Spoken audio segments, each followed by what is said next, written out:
안녕하세요. 스카이 편입의 스카이 강쌤입니다. 저는 서울대학교 학사 편입 출신으로서 지난 6년간 스카이 편입 관련돼서 컨설팅을 도와드리고 있으며 올해도 수많은 학생들 연구대 편입 컨설팅을 함께 진행하고 있습니다. 이 시간에는요, 학점은행제 경영학과 출신인 학생을 연세대 언더우드 전형으로 편입 합격했던 스토리에 대해서 말씀을 드리고자 합니다. 제가 직접 이제 또 케어를 해보고 합격을 했기 때문에 말씀을 드릴 수 있다는 점, 그래서 조금 어떤 출신이었는지 조금 더 살펴보도록 할게요. 그 해외에서 아무래도 해외대 출신들도 이제 작년이랑 그리고 코로나 때문에 정말 많은 학생들이 급하게 좀 넘어올 시기도 있었고, 그 전년도에 또 넘어온 사람들 같은 경우에는 급하게 또 학은제 등을 하신 분들도 있는데요.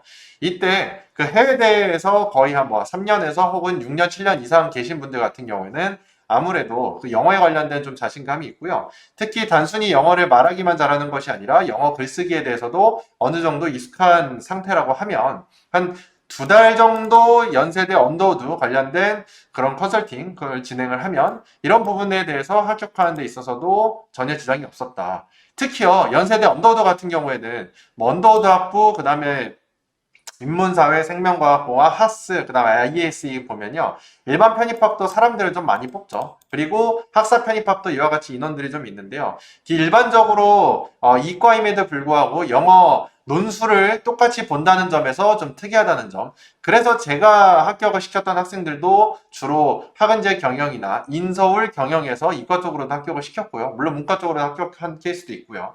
이런 관점에서 진행을 좀 했었다라는 걸 좀 말씀을 드리고요. 특히 편입 영어 관련돼서도요, 급하게 좀 진행을 했었는데 이 친구 같은 경우는 서성한 라인도 합격을 좀 했었습니다.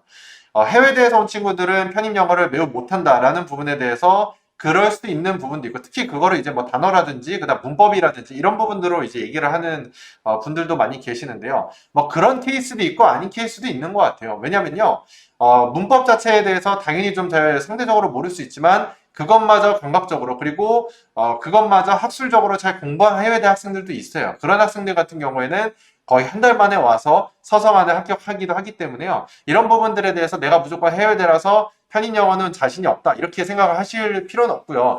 뭐 독해랑 논리 이런 부분들 당연히 잘 하시겠지만 뭐 단어나 문법을 내가 무조건 약하겠다, 이렇게 판단하시기보다는요. 전년도 기출문제를 한번 풀어보시고 그거에 대해서 점수가 어느 정도 나오는지, 혹은 또 다른 편입 관련된 부분에 있어서도 그 모의고사들을 풀어보시고 본인의 실력을 어느 정도 보시고요.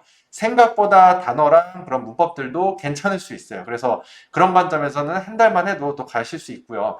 이 학생 같은 경우에도 오랜 세월 있었기 때문에 그게 왜인지는 모르지만 그게 심지어 문법마저도 그런 식으로 풀어서 합격하는데 지장이 없었기 때문에요. 이런 부분들은 미리 모의고사를 함께 풀어봤으면 좋겠습니다.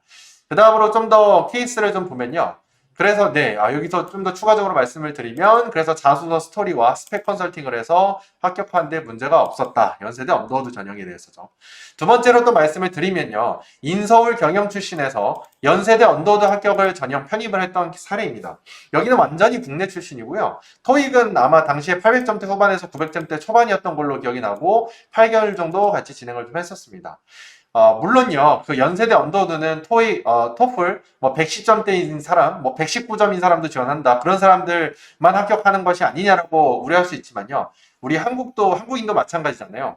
한국어를 잘한다고 해서 국어 논술을 무조건 잘하는 건 아니기 때문에 영어를 할 수 있다고 해서 영어 논술을 무조건 잘하는 것은 아닙니다. 글쓰기라는 것은 논리와 사고적인 부분을 정말 글로서 잘 표현하는 게 중요하기 때문에요. 본인이 토익이 제 생각에는 800점대 후반이신 분이라고 하면요. 제대로 된 그런 언더우드 관련된 커리큘럼으로 6개월 이상 진행을 하시면 저는 충분히 가능성이 있다고 보고요. 해외대에서 만약에 온 케이스 같은 경우에는 저 시간이 좀 더 짧아질 수 있다라는 점. 물론 이제 뭐 토익 700점대 중반인데 지금 막 해보겠다라고 하면 좀 부담이 있기 때문에요. 뭐 토익 800점대 중후반 이상이신 분이 남은 시간이 6개월에서 8개월 이상 있다고 하면 저는 언더우드로 준비를 해보시는 것도, 반드시 국어 논술만 준비하는 것은 답이 아니다 라고 해서 전략적으로 준비를 하셨으면 좋겠습니다. 오늘 이 시간에요, 연세대 언더우드 관련돼서 제가 좀 말씀을 드렸었고요. 학은제 경영에서 합격했던 사례도 말씀을 드리고, 제 합격생 요 두 친구뿐만 아니라요, 제가 인터뷰했던 친구들도 보면 인서울 대학을 다니다가 학은제로 해서 언더우드로 들어간 케이스들도 많이 존재하고요. 그런 분들이 일반 편입학으로 진학을 했을 때 더 학벌이 좋은 친구들도 이기고 합격했던 사례도 저는 알고 있습니다. 그래서 그런 부분들 너무 겁먹지 마시고, 언더우드 안에 그럼 어떤 전공들이 있는지는 이렇게 여기 사이트에 찾아서 보시면 세부 전공들이 좀 있기 때문에요. 들어가실 때는 일단 이 왼쪽에 있는 부분으로 들어가시고 나중에 수업을 어떤 걸로 들으시냐에 따라서 이 세부 전공이 정해지는데 그런 부분들을 고려하셔서 자소서부터 처음에 작성을 해주시는 것을 저는 추천드립니다. 네, 지금까지 스카이 편입의 스카이 강쌤이었습니다. 감사합니다.